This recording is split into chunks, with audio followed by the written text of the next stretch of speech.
When Henry joins, he'll join in. All right, give me a few seconds here.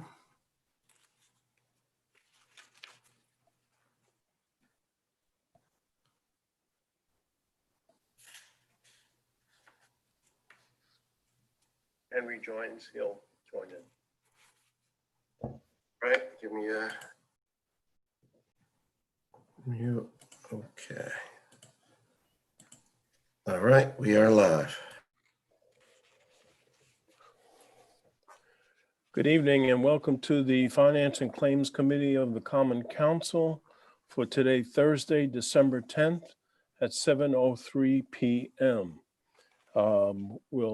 We have the agenda and we'll start the agenda with the roll call. We have, if you're council members of the Finance and Claims Committee, could you please respond with present when your name is called? Council Member Dave Hooverman. Present. Council Member Tom Keegan. Here. Council Member Nick Sachinelli. Present. Council Member Diane Revolus. Present. Council Member George Theodoridis. Here. Council Member John Kides. Here. And Council Member Greg Burnett, myself. So we have all council committee members present, so we have a quorum. I'll share my screen to show the agenda.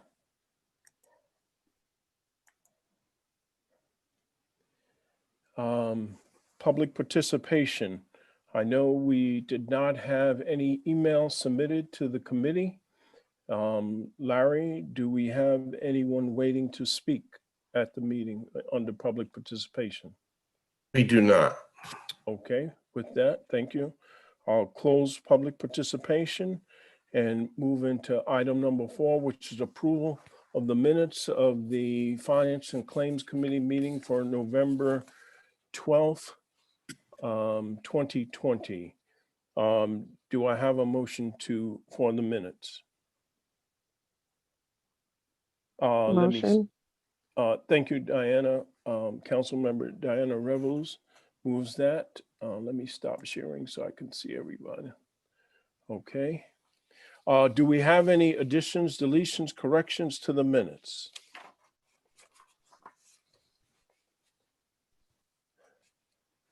I know I had 2 very small items.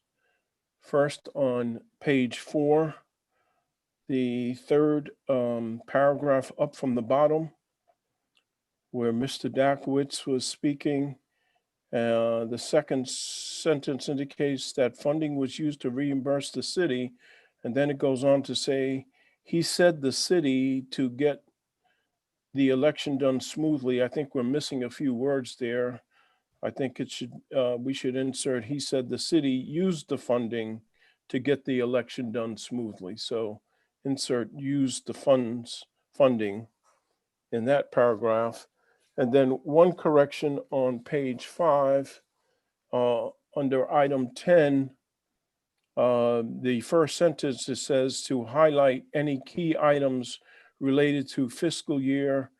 It should be 2021 through 2022. The minutes indicate 2020, and so that 2020 should be corrected to 2022. Did anyone else have any corrections, changes to the minutes? Okay, hearing, seeing none. The roll call vote on approval of the minutes with the necessary corrections. Councilmember Hooverman. Aye. Councilmember Keegan. Yes. Councilmember Sachinelli. Aye. Councilmember Revolus. Aye. Councilmember Theodoridis. I abstain. Upset one. Okay, thank you. Abstention. Councilmember Kides. Yes. And Councilmember Burnett is aye. So the minutes with the necessary additions and corrections are approved. We now move into our tax collector report, and let me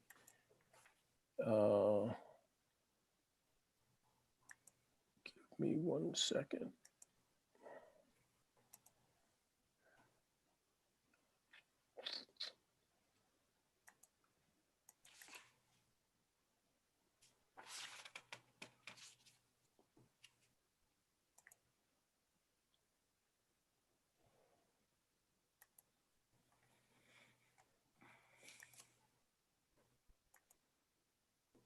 Okay. Items 5, 6, and 7. Lisa, you're up as to cover those items from the tax collector's office. Thank you and good evening. I'll start with the claims report because that's the easiest one to get through. This month, there are no claims in excess of $10,000. So the claims report is for informational purposes only. You do not have to vote on it. But the refunds were included in your packet that was sent out electronically prior to your meeting. In terms of the narrative and the monthly report, the tax collector's office was a little bit taken out by COVID during the month of November, after a valiant effort since the second week of March to keep everything running. With my staff's permission, I can disclose that 4 out of 7 of us were affected and came down with COVID. And so we had to shut our office for a couple days, but then we got back up in the swing of things. But as a result, I haven't got a spreadsheet yet for you for the month of November. Half of my staff is still out, and we're just trying to keep the window open and keep the money coming in, and a lot of other stuff we're just getting caught up with. But in terms of my preliminary look at current collections for the month of November, we're at 53.3%, which is about where we need to be, considering everything that happened.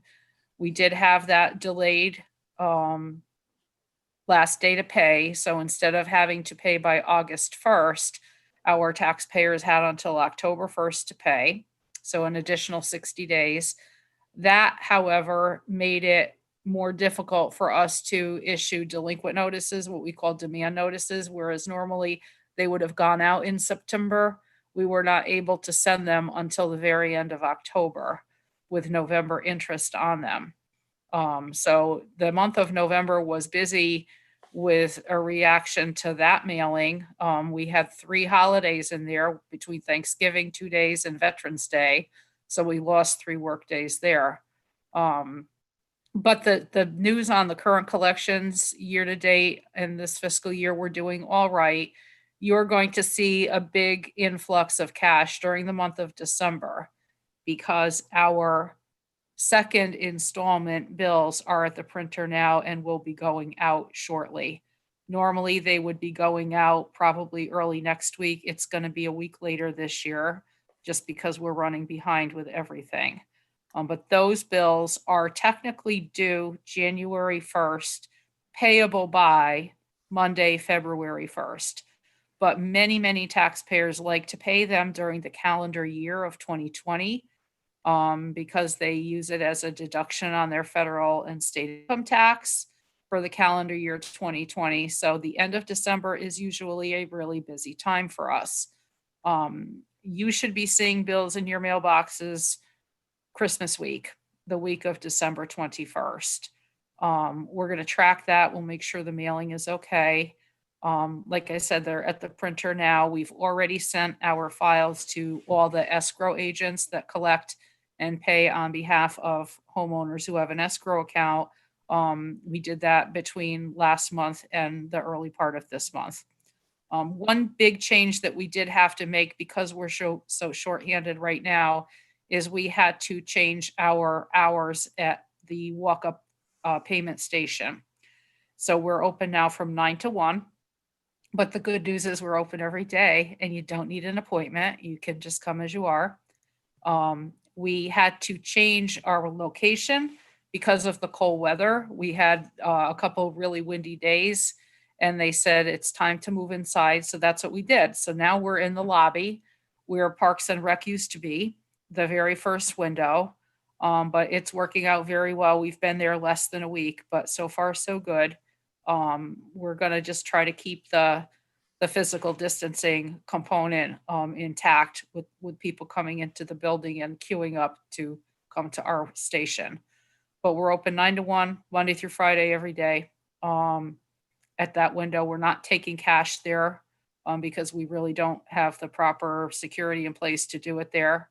But other than that, credit card, debit card, and so forth. And we're also encouraging people, if they are more comfortable with paying with a contactless transaction, to pay online or to pay over the phone, or of course they can still mail their check as well. So we're launching into our second installment billing this week and next. Let's see what else I have for you. In terms of our tax sale, we are still planning on having a tax sale in July of 2021. If you recall, we were supposed to have one last year, but the state took it off the table for tax collectors, but it's back on the table again. And we've still been working on the sale kind of behind the scenes. So that's going on now. We're doing all of our regular enforcement activity. In Norwalk, you are not able to get a building permit unless your taxes are current. You're not able to renew a health license unless your taxes are current. If you're a city or Board of Ed employee and you owe taxes, we send a demand and we either receive payment or wages can be garnished.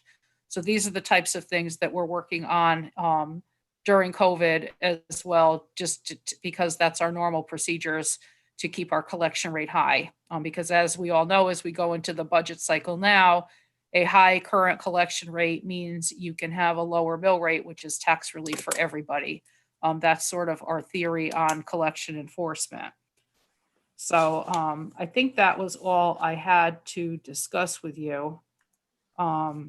If you have any questions or any concerns, I'd be glad to try to answer them. Thank you, And maybe Lisa. if Henry wants to chime in, I send Henry a report usually every Monday, but he didn't get it from me until today. But he's been analyzing our collections over the last 40 weeks. And I think he's fairly satisfied, or I would have heard about it. I think the Lisa and Henry show is we're ready to take it on the road. We know what we cover. So I focus at a very high level of just total dollars coming in. And given COVID and the way it upset the normal schedule of things, it wasn't easy always to look at apples versus apples.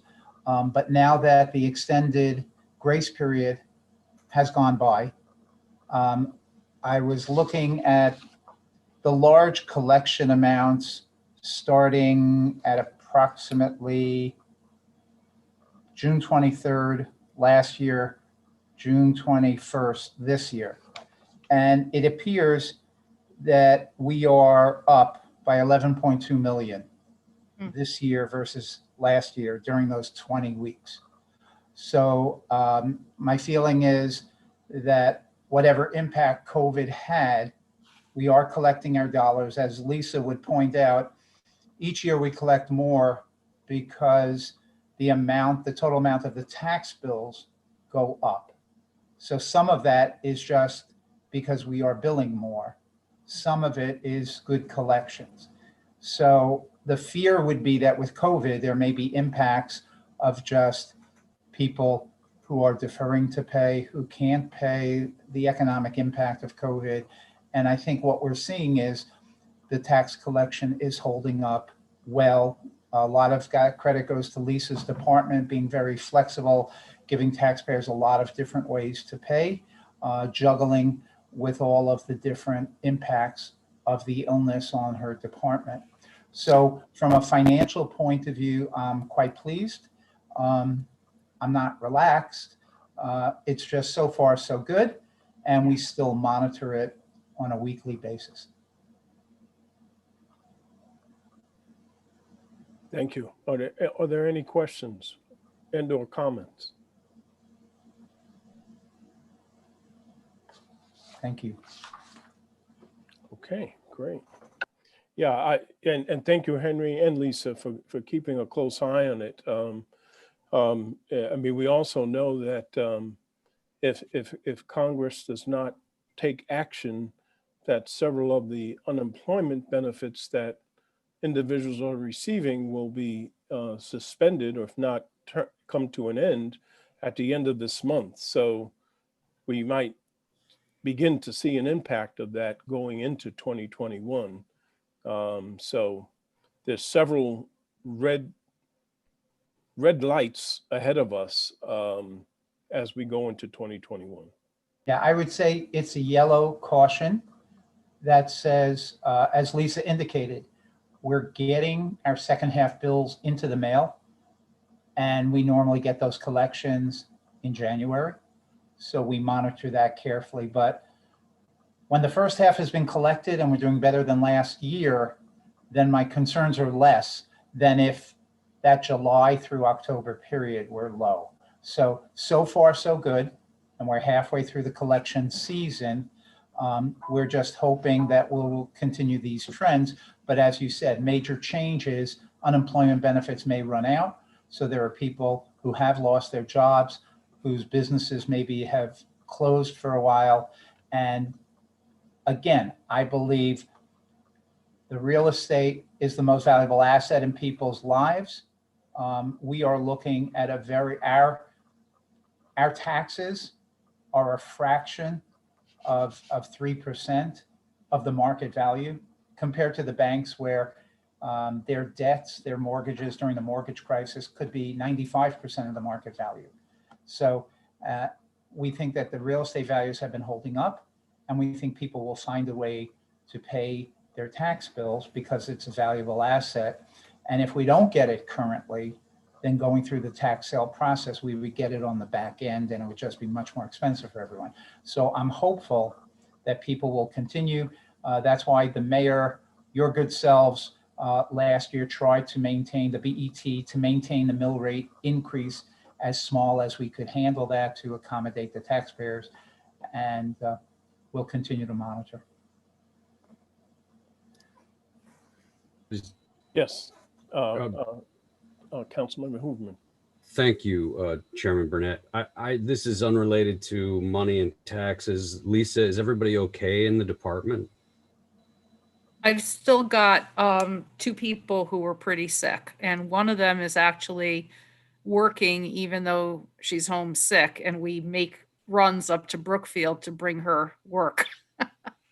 Like courier runs where we drop stuff, because some things you can do from home and some things you can't, but there are some things she can do from home. And she answers the phone and does things like that and sends bills out, but then we'll go pick them up and we'll bring them back and we'll put postage on them and mail them out. So we have a little drive-by thing, but she's pretty sick. My assistant collector was very sick. He was just given clearance to come back to work today. And we had 2 other people who were sick earlier, month or 2 ago. So there's other, it's difficult, but we're a good cohesive group and we look after each other, and I check up on them. And if they're willing to work from home, I'm happy to give them work, but they're anxious to get back to the office, to be honest with you. So, but thank you so please much for express that asking. we're thinking of Thank them, and thank you guys for pushing through that way. That's pretty phenomenal. We appreciate it. Thank you. I appreciate that, and I will definitely tell them. They'll be happy to hear it. Thank you. I would just explain. I've had it in the departments to report to me, but I know it's happening throughout the city. So in addition to people who may become ill, we have a number of employees who have contact with someone who became diagnosed positive. It could be a spouse, it could be a child, a parent, and they have to isolate and quarantine. So the city, over this 9-month period, and I give a lot of credit to Karen Del Vecchio and the IT department, has made sure that almost everybody who can work from home has the necessary equipment and connections. In Lisa's case, it's a little bit unusual because we have paper documents that come into the office, and without those paper documents, they can't do some of the work. But everybody is able to have a citywide issued laptop. They have access to our computer databases, so they can conduct a lot of the work So if they're not ill but just isolated, we could get a productive day. If they're ill, it's a question of how well they feel. So it's been a citywide initiative, and I think that it's been working as well as could be expected. So thank you for your concern, and I give credit to my colleagues who helped accommodate everyone. Great, thank you. So going back to the agenda items 5, 6, and 7, and item 5 with no claims over $10,000, there's nothing for us to formally approve. So items 5, 6, and 7 are for information only at this point. Great, thank you, Lisa and Henry. That moves us on to item 8, which is receive the Oak Hills Authority monthly financial statement. And we have Mike DePalma, who is a board member from the Oak Hills Authority, with us tonight. And let me bring up his presentation. And then Mike, you will have the floor. Thank you. Let's see, hold on. Here we go.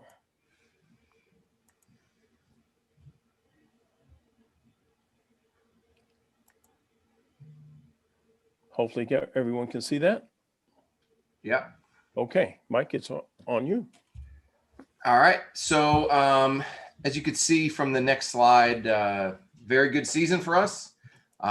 We had very strong revenue. You know, we had some trouble opening up at front, but we were kind of saved by a nice donation, as well as the seasonal passes that we offered, which is very successful. So that's our basic revenues. We made about $14,000 from rent collected from the restaurant. The greens fees obviously is the big chunk of money that we came in, as well as the cart rentals, season passes. So we're actually in very good position. Right now, our bank balance as of last month was about $400,000, which I've only been on the authority for 2 years, but this is significantly better than we were last year. So hopefully, you know, in the previous years, we've kind of had to dip into the line of credit to cover the winter expenses, which is just, you know, regular salaries and those type of things. We feel pretty confident that now we'll obviously be able to make it through the winter season until we can start collecting revenues again. Hopefully we get a couple of nice weekends and we can get some revenue as well. And then we're going to be selling season passes again to try to close that gap as well. If you go to the next slide, in terms of expenses and where we stand on that, you know, nothing really out of the ordinary here. A lot of fixed costs, payroll, vendors. We were able to pay back $44,000 to the city, which to my understanding is the most we've been able to pay back on that. And that is on the debt for the restaurant, which is good. And that's a percentage of each round that's been played. So we're very happy about that. We were able to clean the line of credit up to zero. So that's that $200,000 payment there. So the line of credit is still right now as currently has a zero balance. And so, yeah, it was a really strong season, and you know, it went very well, and we're in a good cash position going into 2021. So I'm here to answer any questions if anybody has any. Thank you, Mike. Any questions for Oak Hills? Mr. Chairman, John Cody's here. I have a question. Yes. Hey, Mike, how are you? Hey, John, how you doing? Good. I was gonna say, I mean, you had extraordinary weather. I mean, I don't remember a season where we've had so little rainfall and such good weather. So that's great. I'm glad to hear you guys caught up on that. For sure. Although our water bill was up because we didn't get any rain, but yeah, I mean, it was perfect summer in terms of rounds, definitely. Right, by far. I heard you mention you're continuing with the season pass. Mhm. Have you changed any of the I guess the structure, any of the rules, or all the way you handle the season passes, or is it the same as you did last year? No, it will be adjusted. What we did was, and market controllers looking through a couple different things. One is where that break even point is. So we collect all the rounds per individual. So we know at some point somebody's really getting rounds very cheap. So we're trying to figure out where that stands in terms of what to charge, and then some of the benefits that come with it. That probably will be on the agenda at, I guess it's next week's meeting. Whenever that next meeting is, we're going to talk about rate adjustments, and that will be included in that. So yeah, we're readdressing. I mean, it happened so quickly at the time. It was something we definitely needed to do to get an influx of cash to open the course. But it was highly successful. So we'll definitely do it. It will be adjusted though, based on some of the feedback we've gotten. Great. Thanks, Mike. And congratulations on getting the vice chairmanship of the committee. Thank you. You're welcome. Any other questions? Mike, I don't know if you're in the position to discuss the restaurant. I know you mentioned that the revenues came in pretty good at the restaurant. There's been notice in the press that the vendor is leaving at the end of the month. Any comments related to that situation? Yeah, absolutely. So as you could see on that slide, I mean, we generated about $14,000 total for the year in rent. The vendor is leaving. The lease just expired. It was a temporary lease that came into play as we kind of were thrown into the COVID season, and so we're looking at honestly kind of changing the model of how we do that. Some of the folks that we've talked to, consultants, have said that this is can be a very strong revenue generating source for us.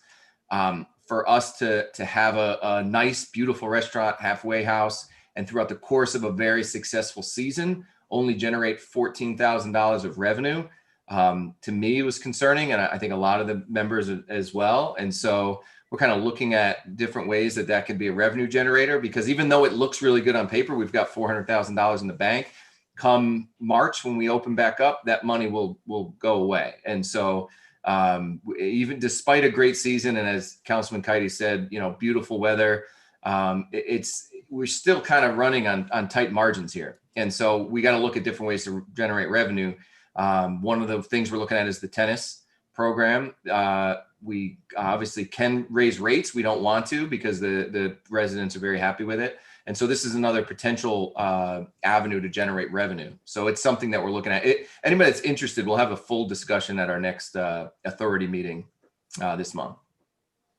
So obviously your plan is to try to get someone there as soon as possible, or at least before the next season opens in March, April. Oh yeah, it'll move pretty quickly. And again, it has nothing to do with the vendor specifically. I like Joe a lot. I think he did a good job.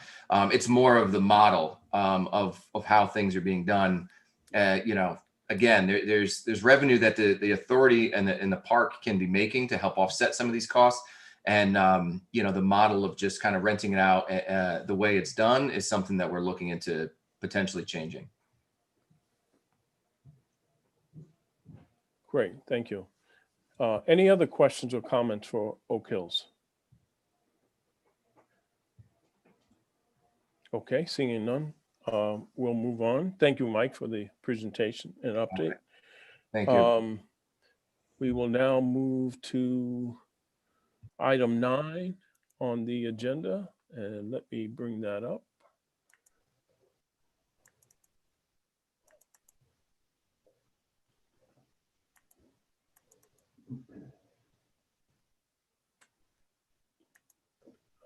Let's see.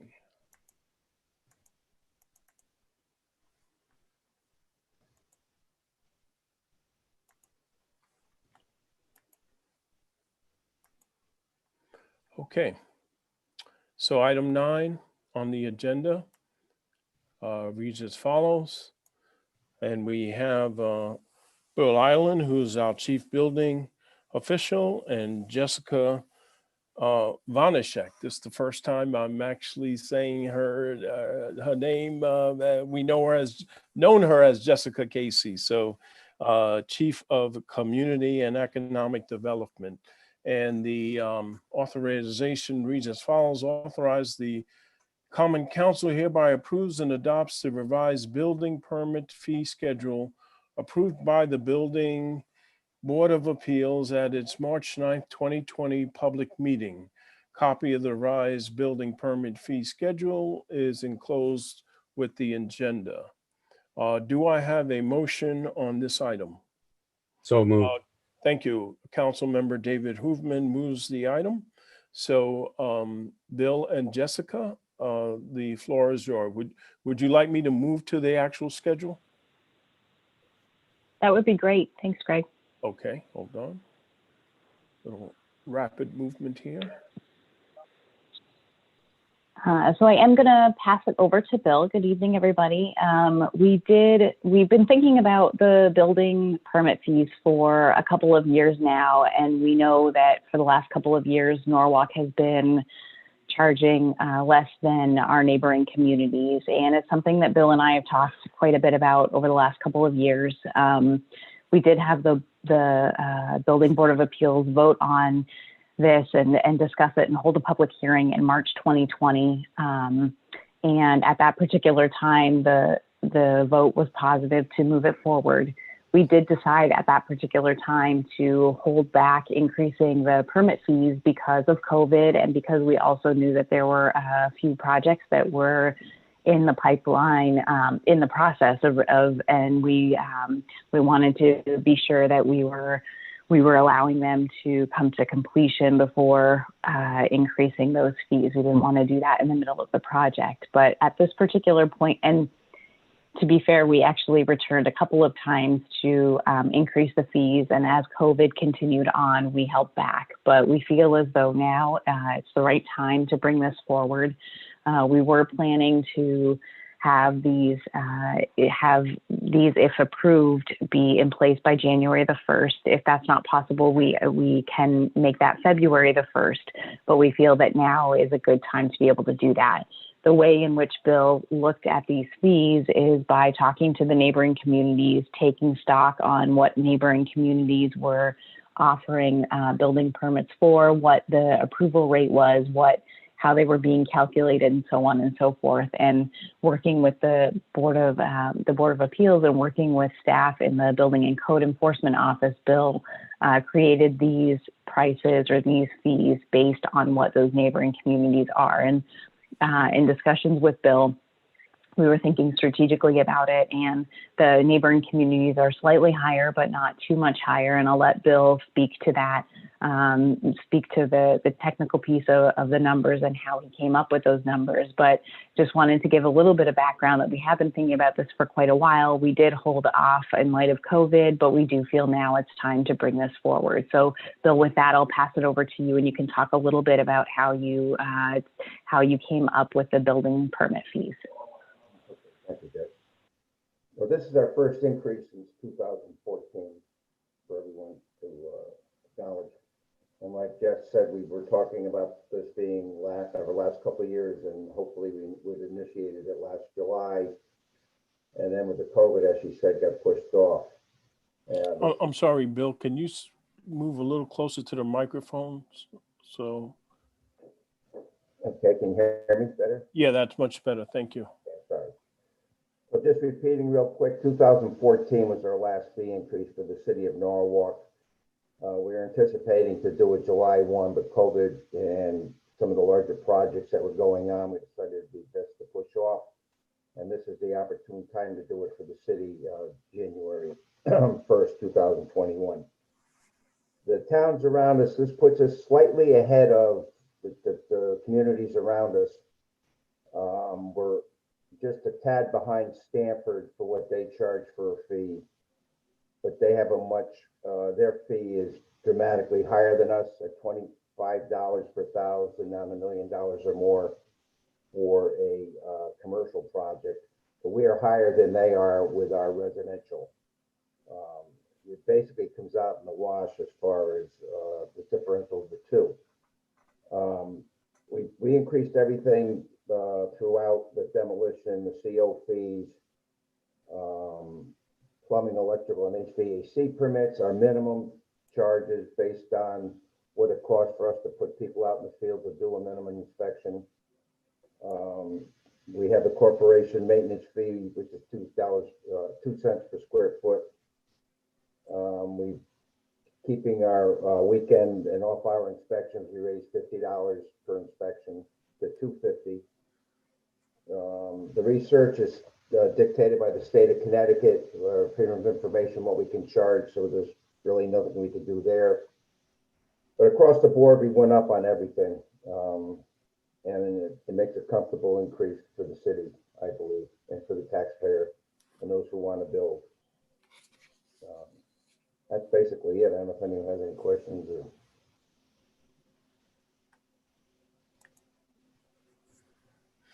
Do you have any questions of Bill related to the fee, permit fee schedule?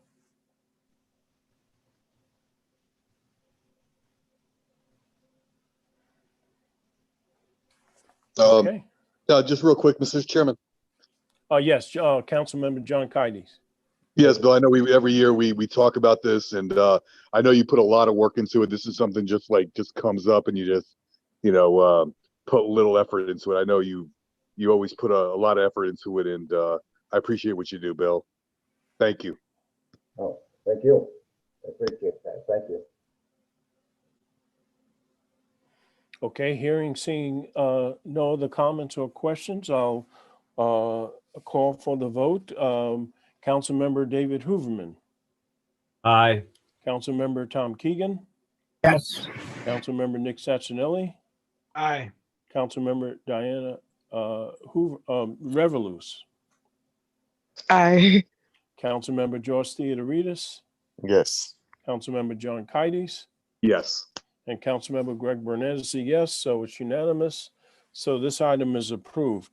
Bill, just to mention, and I shared this with Jessica, we will not, there will not be a council, well, at least not as of this moment, there's a council meeting will not be scheduled on December 22nd.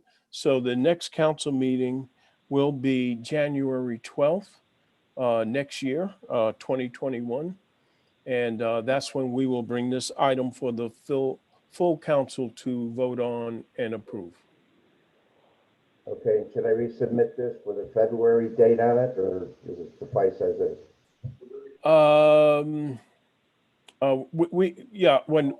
We can work with Chitsamate that if this will be effective then February 1st with that January 2021 approval from the full council, that would be appropriate. Yes. Thank you. Right. Thank you. Thank you, everyone. Great. Moving on to the next item, which is item 10 on the agenda.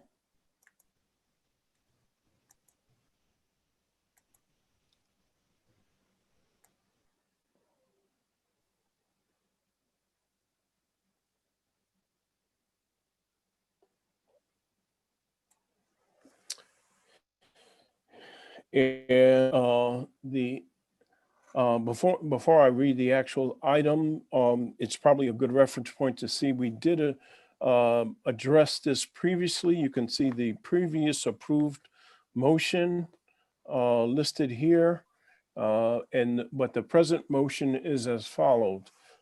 Action requested November 2020, authorize an additional $20,253 per year as a contingency if claim frequency in 1 year exceeds historical averages for an authorized total of $125,000 per year, and authorize an additional $35,759 for the 3-year contract term for a total cost of $350,000. Do we have a motion on this action?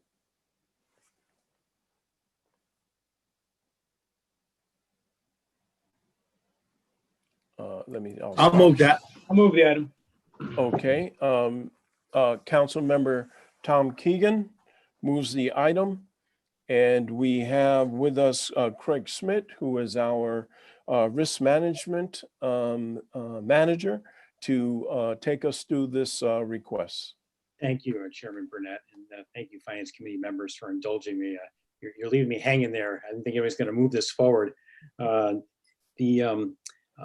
came to this body back in the summer, requesting some funding of $104,747,000 to pay for the Workers' Comp Administration program, the vendor costs. And the concern, I wanted to come back to this group for some additional funding preemptively, just in case we had a year where our work comp administration costs are based on the number of injuries we report during a year. And if we were to have an extraordinary high number of injuries, I do want to have to come back to this committee midterm and risk some sort of a temporary shutdown on the program or some discontinuity with our workers' comp administration. So I want to get some buffer in place now, just in case we have a year where we exceed our typical norms when it comes to injuries are being reported to our vendor. So again, the benefit being we want to make sure we don't have any shutdown. Say we get 2/3 of the way through the year and we've reached our funding of 147. We don't want to have to come back and then risk again the vendor not being able to administer our program midterm.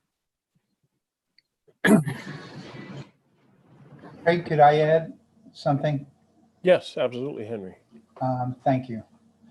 What happened was, with the authorization, we were finalizing a contract with the vendor who handles this third-party administration agreement. And as with most contracts of the city, it has a not to exceed amount. And that not to exceed amount was based on Craig's calculations of the most likely amount per year based on past historical experience. But it is statistical. We could go high one year and low another year. And the vendor said, well, if our costs are running high, we have a problem because we now don't have a contract that covers us. So Craig and I talked to the vendor and we said, let's ask this body to give us a little bit more of a buffer just in the case the amount runs high.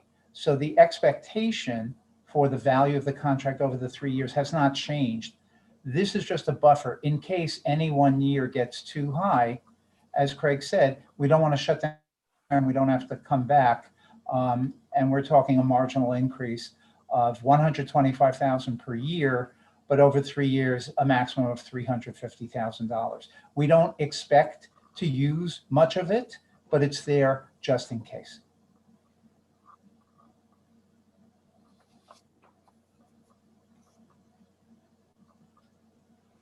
Any questions, comments?